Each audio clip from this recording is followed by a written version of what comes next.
তেল ছাড়াই সুজি দিয়ে এমন মজার নাস্তা বানানো যায় সেটা হয়তো অনেকেই জানেন না। আজকে সুজি দিয়ে এমন একটি নাস্তা বানাচ্ছি যা দেখতে যেমন সুন্দর খেতেও তেমনই মজার। আর সবচেয়ে মজার ব্যাপার হলো এটা বানাতে একদমই তেল লাগবে না। কিভাবে বানাচ্ছি সেটা জানতে পুরো ভিডিওটি শেষ পর্যন্ত দেখুন।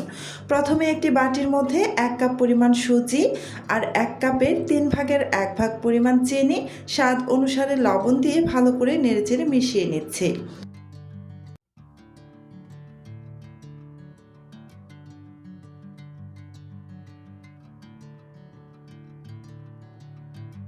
নেড়েচেড়ে মিশিয়ে নেওয়া হয়ে গিয়েছে। এবার এখানে মেজারমেন্ট কাপে মেপে 1 কাপ পরিমাণ তরল দুধ দিয়ে দিলাম। যেহেতু এখানে 1 কাপ পরিমাণ সুজি ব্যবহার করেছি, আমার 1 কাপ পরিমাণই দুধ লাগবে, তাই আমি 1 কাপ পরিমাণ দুধ দিয়ে ভালো করে আবারও নাড়াচাড়া করে মিশিয়ে নিচ্ছি। তো এই পর্যন্ত যারা যারা আমার ভিডিওটা দেখতেছেন প্লিজ আমার ভিডিওতে একটা লাইক দিয়ে দিবেন। আর আমার চ্যানেলটি যদি আগে থেকেই সাবস্ক্রাইব করে দেওয়া না থাকে প্লিজ আমার চ্যানেলটি সাবস্ক্রাইব করে পাশে থাকা বেল আইকনটি অন করে রাখবেন। এতে করে যখন আমি নতুন নতুন রেসিপির ভিডিও আপলোড করব তখন সাথে সাথে আপনার ওখানে নোটিফিকেশন পৌঁছে যাবে। ভালো করে নেড়ে মিশিয়ে নিয়ে তারপর ঢেকে রেখে দিলাম প্রায় 20 মিনিটের মতো। আপনাদের হাতের কাছে যদি আরও সময় থাকে প্রায় 30 থেকে 40 মিনিটের মতো রেস্টে রেখে দিতে পারেন, তবে আমি 20 মিনিট রেখে দিয়েছিলাম। তো এই যে 20 মিনিট পর আমি ঢাকাটা সরিয়ে নিয়ে একটু নেড়েচেড়ে নিলাম, দেখতেই পাচ্ছেন আগের থেকে কিছুটা ঘন হয়ে এসেছে। এবার এখানে দিয়ে দিচ্ছি মেজারমেন্ট কাপে মেপে 1/2 কাপ পরিমাণ একদম মিহি কুচি করে নেওয়া গাজর। গাজরটা দেওয়ার পর ভালো করে নাড়াচাড়া করে সুজির সাথে মিশিয়ে নিতে হবে। আমি এখানে 1 কাপ সুজির জন্য 1/2 কাপ পরিমাণ গাজর কুচি ব্যবহার করেছি। আর গাজরটাকে খুব মিহি করে কুচি করে নিতে হবে। আমি গ্রেটারের যে ছোট ছিদ্র অংশটা আছে সেটা দিয়ে আমি একদম মিহি কুচি করে নিয়েছি। আজকের এই রেসিপিটা একদমই তেল ছাড়া তৈরি করেছি, আর এই তেল ছাড়া রেসিপিটা তৈরি করলেও খেতে কিন্তু অসম্ভব টেস্টি হয়েছিল। আর বাচ্চারা তো এই রেসিপিটা খেতে ভীষণ পছন্দ করবে, সাথে বড়রাও ভীষণ ভালোবাসে এই রেসিপিটা খেতে। তো এই যে ভালো করে নেড়ে মিশিয়ে নিয়ে আমি এখানে দিয়ে দিচ্ছি ভ্যানিলা এসেন্স 1/2 চা চামচ পরিমাণ। যেহেতু 1 কাপ পরিমাণ সুজি ব্যবহার করেছি সেই তুলনায় এখানে কিন্তু 1/2 চা চামচ পরিমাণ ভ্যানিলা এসেন্স ব্যবহার করবেন, এর থেকে কম বা বাড়িয়ে ব্যবহার করবেন না। ভ্যানিলা এসেন্সটা দেওয়ার পর নাড়াচাড়া করে ভালো করে মিশিয়ে নিচ্ছি। ভিডিওর কোনো অংশ স্কিপ করে দেখবেন না, এতে করে কিন্তু আমি ধাপে ধাপে কিছু উপকরণ যোগ করেছি, সেই উপকরণগুলো কিন্তু মিস হয়ে যেতে পারে। আমি এখানে 1/2 চা চামচ পরিমাণ বেকিং পাউডার ব্যবহার করলাম। বেকিং পাউডারটা দেওয়ার পর নাড়াচাড়া করে আমি আবারও মিশিয়ে নিচ্ছি। অবশ্যই বেকিং পাউডারটা যখন দিবেন তখন কিন্তু আলতো হাতে নেড়েচেড়ে মিশিয়ে নেবেন, খুব বেশি জোরে প্রেস করে মিশিয়ে নেবেন না।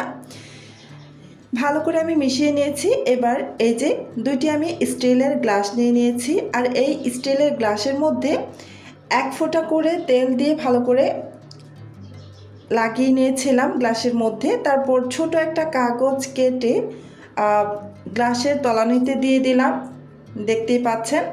এবার আরও একটি বড় কাগজ নিয়ে এভাবে ভিডিওতে দেখানো অনুসারে এভাবে কেটে নেবেন। একটু মাপ করে নিয়ে আমি গ্লাসের সমান সমান করে কেটে নিচ্ছি। যতটুকু বড় গ্লাস ঠিক ততটুকু বড় করে এই কাগজটা কেটে নিতে হবে। তারপরে যে গ্লাসের ভিতরে এই কাগজটা দিয়ে আমি সেট করে নিচ্ছি। এভাবে যদি কাগজটা দিয়ে সেট করে তারপর নাস্তাটা যদি ভাপান তাহলে কিন্তু ভাপিয়ে নেওয়ার পর খুব সহজেই কিন্তু এটা উঠে আসবে, একদম লেগে যাবে না। আর কোনো ছুরির সাহায্য নিতে হবে না, ইজিলি কিন্তু এটা উঠে আসবে। তো এই যে বাকি আরও একটা গ্লাসের মধ্যে আমি গ্লাসের তলানিতে ছোট একটা কাগজ কেটে তারপর দিয়ে দিলাম। তারপরে যে আবারও লম্বা করে গ্লাসের সমান সমান করে আমি কাগজ মেপে কেটে নিচ্ছি। আমি খাতার কাগজটা ব্যবহার করেছি, আপনারা চাইলে কিন্তু বেকিং পেপারটাও ব্যবহার করতে পারেন।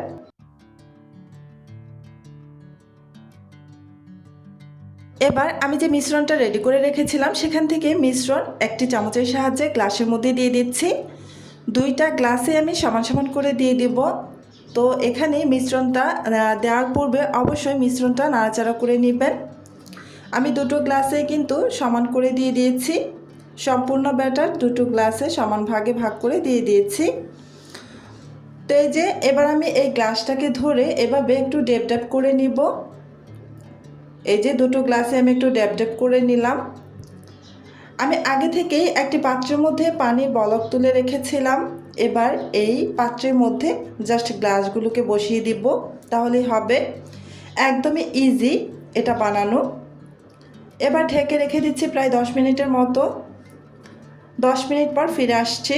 এই যে 10 মিনিট হয়ে গিয়েছে, ঢাকাটা সরিয়ে নিচ্ছি। এবার একটু চেক করে নেব হয়েছে কি না। আমি একটি কাঠির সাহায্যে চেক করে নিচ্ছি, মাছ বরাবর কাঠিটা ঢুকিয়ে দিয়ে তারপরে যে চেক করে নিলাম। একদমই ক্লিন এসেছে, হাতে কিন্তু মিশ্রণ লেগে নেই।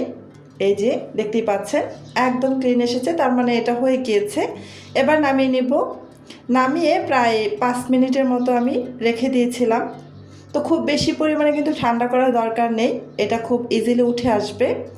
তো একটি প্লেট নিয়ে নিলাম আর হাত দিয়ে পেছন সাইডে কিছুটা টোকা দিয়ে নিচ্ছি, আর গ্লাসের সাইড থেকেও আমি একটু টোকা দিয়ে নেব, এতে করে খুব সহজে কিন্তু উঠে আসবে। আর গ্লাসটা কিন্তু অনেক বেশি গরম, তাই আমি একটি গামছার সাহায্যে ধরে তারপরে যে এভাবে টোকা দিয়ে নিচ্ছি। দেখতেই পাচ্ছেন খুব সহজে কিন্তু বের হয়ে এসেছে, গ্লাসের মধ্যে কিন্তু একদমই লেগে নেই। সেমভাবে আমি বাকিটাও বের করে নেব।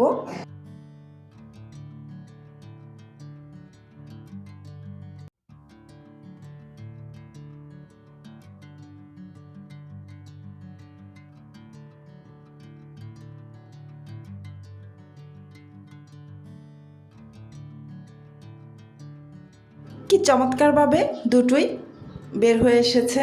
এবার এই কাগজগুলোকে আমি ছাড়িয়ে নিব।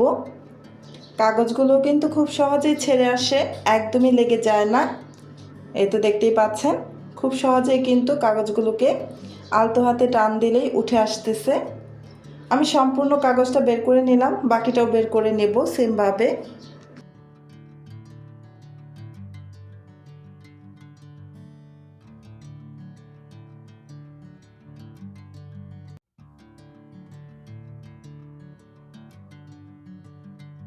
এই তো কাগজগুলো কিন্তু ছাড়িয়ে নেওয়া হয়ে গিয়েছে। এবার একটা ছুরির সাহায্যে আমি এই যে এভাবে কেটে নেব।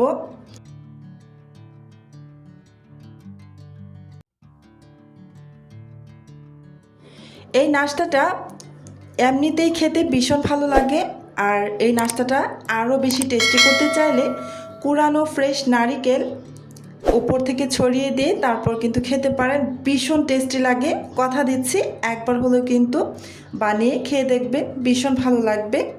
আমার আজকের এই রেসিপিটি আপনাদের কাছে কেমন লেগেছে অবশ্যই কমেন্টের মাধ্যমে জানাতে পারেন। তো আজকের মতো এখানেই বিদায় নিচ্ছি। আপনারা অনেক বেশি ভালো থাকবেন, সুস্থ থাকবেন। আল্লাহ হাফেজ।